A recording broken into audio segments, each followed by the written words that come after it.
You know the feeling. You sit down to tackle an important project, the pressure mounts, and instead of typing that first sentence, you pull away and reach for your phone.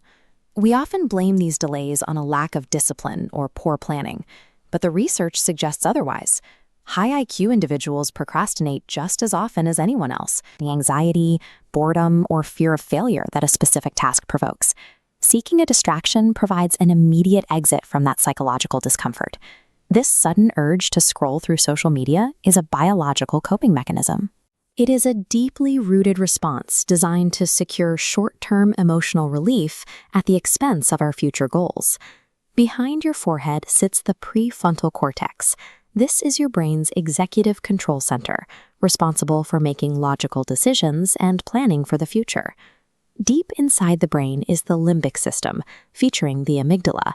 This ancient emotional alarm system has a much narrower focus. It prioritizes immediate comfort and identifies potential threats. These two systems are in constant competition. When a task feels difficult, these neural regions clash. The amygdala registers this stress as psychological danger, sending a signal that overwhelms the prefrontal cortex, shutting down rational planning. Because our biological hardware prioritizes immediate emotional safety, the brain's default response to high-stress work is to retreat. We are hardwired to choose relief over logic. Dopamine fuels this internal conflict. While often associated with pleasure, it primarily functions as a prediction molecule. It spikes in the brain the moment we anticipate a reward. This chart shows the problem with modern, abstract goals. When a task's reward is weeks away, like finishing a degree, the brain fails to trigger anticipatory dopamine. This creates a motivational void at the exact moment you need to start. This flat line creates a neurochemical craving. The brain searches for any immediate, low-effort activity to fill the gap.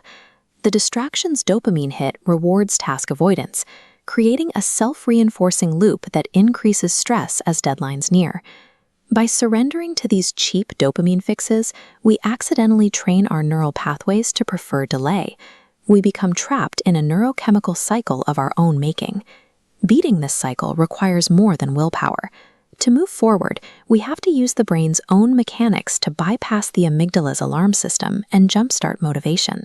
We can start by shrinking the perceived threat.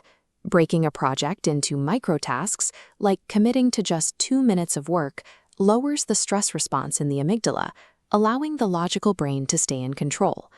We can also front-load the reward through temptation bundling, pairing an aversive task strictly with a high dopamine activity, like listening to a favorite album while doing data entry, creates the immediate chemical incentive the brain craves.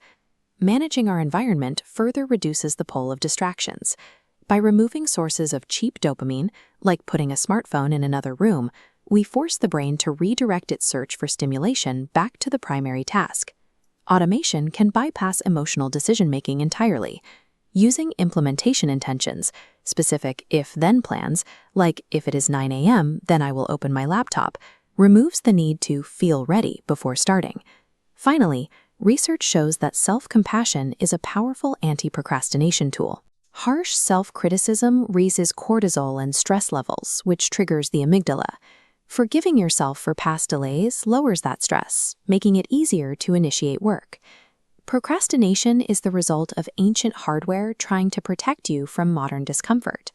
By lowering the threat level and managing your dopamine, you can stop fighting your biology and start collaborating with it.